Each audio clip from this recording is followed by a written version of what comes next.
Hello guys, welcome back. ഇന്ന് നമ്മളൊരു trending ആയിട്ടുള്ള മാങ്ങാച്ചാറാണ് കേട്ടോ ട്രൈ ചെയ്യാൻ പോകുന്നത്. ഇതിനാകെ ഒരു ചനച്ച മാങ്ങ കിട്ടിയാൽ തന്നെ നമുക്കിത് ട്രൈ ചെയ്ത് നോക്കാം. ആദ്യം ഒരു ചീനച്ചട്ടി വെക്കുക, അതിനാവശ്യത്തിനുള്ള എണ്ണ, കറിവേപ്പില ഇടുക, എന്നിട്ട് ചെറുതായിട്ടൊന്ന് ചൂടാക്കി മാറ്റി വയ്ക്കുക. അതേ എണ്ണയിലോട്ടേക്ക് നമുക്ക് ആവശ്യത്തിനുള്ള ചുവന്ന മുളക് രണ്ടായി പൊട്ടിച്ചിട്ട് ഒന്ന് ചൂടാക്കിയെടുക്കാം.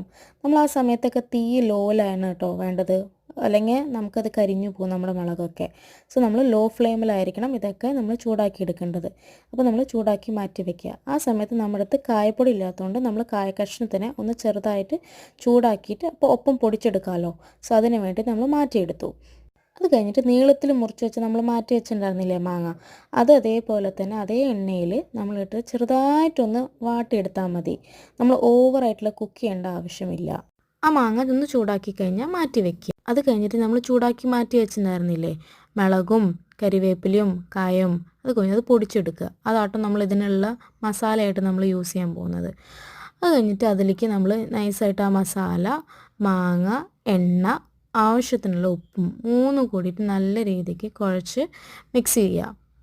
നമ്മളൊന്ന് കഴിച്ച് നോക്കുമ്പോൾ ചിലപ്പോൾ ഉപ്പിൻ്റെ കുറവുണ്ടാവാൻ ചാൻസ് ഉണ്ട്. സോ ഞാൻ ഒന്നുകൂടിയും കഴിച്ച് നോക്കിയപ്പോൾ എൻ്റെ കയ്യിൽ ഇച്ചിരി ഉപ്പ് കുറവുണ്ടായിരുന്നു. അപ്പോൾ ഞാൻ ഒന്നുകൂടിയും ഉപ്പിട്ട് കഴിഞ്ഞ് ഇപ്പോൾ ടേസ്റ്റ് പെർഫെക്റ്റായി. ഉപ്പ് നമ്മുടെ ബാലൻസ് ആയാലോ കേട്ടോ അച്ചാറിൻ്റെ ടേസ്റ്റ് അറിയുള്ളൂ. അത് കഴിഞ്ഞ് നല്ല രീതിക്ക് മിക്സ് ചെയ്തിട്ട് ഇതൊന്ന് ട്രൈ ചെയ്ത് നോക്കിയിട്ട് എന്തായാലും അഭിപ്രായം പറയണം. ഇത് എല്ലാവർക്കും ഈസി ആയിട്ട് ഉണ്ടാക്കാൻ പറ്റുന്ന ക്വിക്ക് റെസിപ്പിയാണ്. എല്ലാവരും ഒന്ന് അഭിപ്രായം പറയൂ. Thank you.